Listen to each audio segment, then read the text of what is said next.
Bom dia, Brasil. São 9h01. Vamos dar início à nossa aula sobre princípios constitucionais do direito penal. Para chegarmos até esse ponto e compreendermos o que estamos falando, é imprescindível fazer uma rapidíssima incursão pela evolução da teoria do crime, uma vez que esta foi a nossa aula, a nossa primeira aula. Então, como é que se deu a evolução até chegarmos a este momento? Antes do século XIX, não existia direito penal. O direito penal, quem dizia, era o pajé da tribo, e aplicava o direito penal muito mais por uma questão mística de superstição, do que por um princípio de justiça. O direito penal, nos primórdios da civilização, foi aplicado simplesmente para aplacar a ira das divindades, só para evitar que as safras viessem a ser castigadas. Então era um direito penal que não conhecia o princípio da personalidade, da pena, punia-se não apenas o autor, mas todo e qualquer pessoa ligada a ele. Muitas vezes a tribo inteira era punida. Depois nós tivemos o direito penal em que o pater familia tinha um poder absoluto de vida e morte sobre o seu clã. Então, ele podia determinar o que ele bem quisesse a título de punição aos seus subordinados que o desobedecessem. Veio o direito penal das ordalhas, do direito germânico, o direito medieval, na Baixa Idade Média, que era os juízos irracionais, os juízos de Deus, em que, basicamente, do direito germânico. O sujeito era obrigado a caminhar descalço sobre brasa ardente. Se o pé queimasse, ele era culpado, porque essa era a vontade de Deus. Então, esse foi as ordalhas, as chamadas provas irracionais, dominaram totalmente a aplicação do direito. Só foram abolidas no ano de 1215, pelo Concílio de Latrão, na Itália. O Concílio de Latrão aboliu as ordalhas, os chamados juízos de Deus. Bom, mas logo em seguida, um pouquinho depois, a Inquisição medieval já era aplicada com todo rigor, depois que o Martin Luther, mais conhecido como Martinho Lutero, já na Idade Moderna, em 1517, afixou as 95 teses da Igreja Protestante, que ocasionando um movimento chamado Reforma, que gerou a Contra-Reforma, e aí as perseguições com os processos sigilosos, a tortura como meio legítimo de extração da verdade, o público não podia assistir porque atrapalhava os métodos do inquisitor, isso aí que era o direito penal. Depois, os feudos foram se consolidando em monarquias. Na Europa continental nós tivemos o absolutismo monárquico. Aí, dinastia Bourbon, todos conhecem. Luís XIII, depois o Luís XIV, L'État c'est moi, o rei Sol, fazia o que queria, com o povo passando fome e aplicava a pena que bem entendesse. Luís XV, Luís XVI, veio a Revolução Francesa, a Contra-Reforma, o terror, o período do terror, com todo mundo sendo guilhotinado. Era esse período tumultuado, período político, social, de grandes conturbações, nesse ambiente que florescia um sistema penal. Não vamos chamar isso de direito penal. Aí, com a segurança jurídica passando a predominar, já no século XIX, veio a Revolução Industrial, a burguesia ascendente, a queda das monarquias, a era vitoriana, a monarquia inglesa já era uma monarquia manca, porque já era um pouquinho, daquela época nem tanto, mas já era a rainha da Inglaterra. Então, a burguesia, os sistemas econômicos passaram a dominar e substituir o poder secular. Aí o que aconteceu? Nesse período, veio então o pai do direito penal moderno, só fazendo uma rápida recordação, Paul Johann Anselm von Feuerbach, o Feuerbach, considerado o pai do direito penal moderno. Olha aí o pessoal que está prestando concurso, prova que já caiu, questão de primeira fase. Quem é o pai do direito penal moderno? Carrara? Manzini?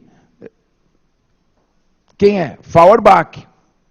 Feuerbach, então, ele redescobriu a Magna Carta.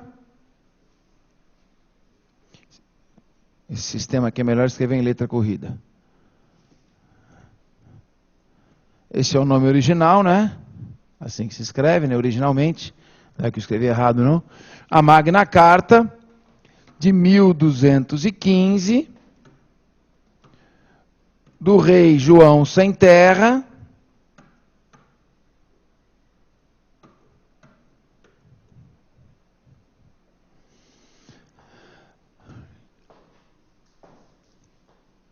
Feuerbach. Isto aqui nós estamos falando já em século XIX, né?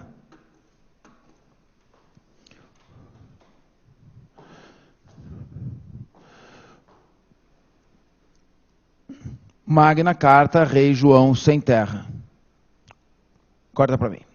Olha, não existe direito fora do ambiente político e social. Imaginar o direito como uma ciência hermética destacada da realidade política, do sistema, do regime político, é imaginar uma utopia. Um sistema autoritário tem um direito autoritário. Você não quer que no regime nazista, totalitário, você tenha um direito democrático, que respeite os direitos humanos. Óbvio. Eu cito até, então, de brincadeira não, de lembrança, né? Em 1943, ainda no auge do regime nazista, o ministro Hans Frank baixou um decreto dizendo o seguinte: mulher estrangeira pode praticar aborto, não é crime. Mulher alemã não pode. O Estado do nacionalsocialismo só protege a vida intrauterina das alemãs, não protege das estrangeiras. Ponto final. Esse ministro depois foi fuzilado, foi enforcado, né, no tribunal de Nuremberg. Mas não tem problema.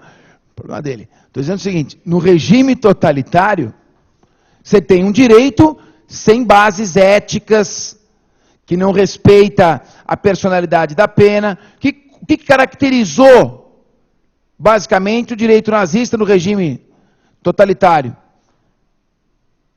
O direito penal do autor. Já ouviram falar disso? Não o direito penal do fato.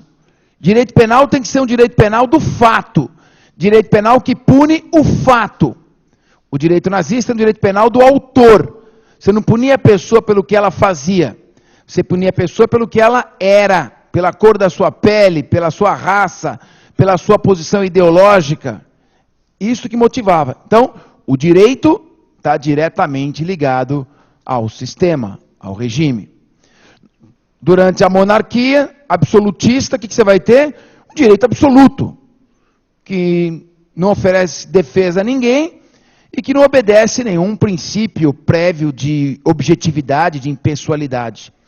Quando tudo isso começou a ruir, quando todo esse sistema de arbitrariedades começou a ruir, e a burguesia ascendente queria segurança jurídica, estabilidade nas relações para suas transações comerciais, começou então a se procurar um sistema que desse uma impessoalidade, uma maior objetividade na punição do cidadão. Quando surgiu este momento político, Feuerbach, muito perspicaz, percebeu que era hora de ressuscitar o que estava escrito na Magna Carta, no artigo 39, mais precisamente.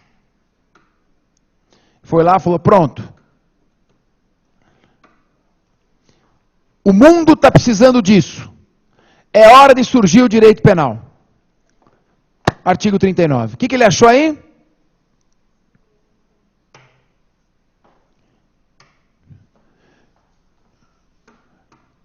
O princípio que ele traduziu para esta fórmula em latim: nullum crimen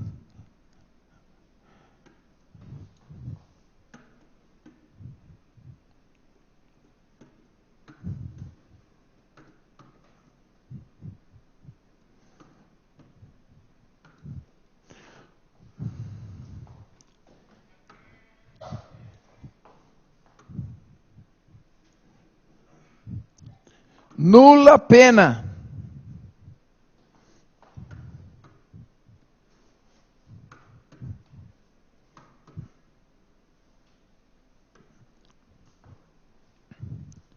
Sine prévia lege. Acabou. Matou. Sufocou qualquer possível arbitrariedade.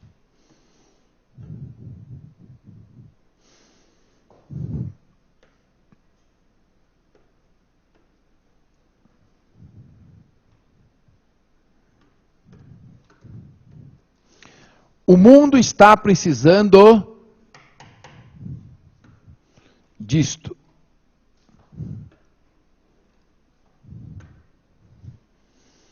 É disto que o mundo precisa. Agora, qualquer sistema punitivo deverá estar baseado, lastreado nessa premissa, neste princípio, que é o princípio básico e mais importante de todo o direito penal, que é o princípio da legalidade. Não há crime sem lei anterior que o defina, nem pena sem prévia cominação legal. Não há crime sem lei anterior que o defina, nem pena sem prévia cominação legal.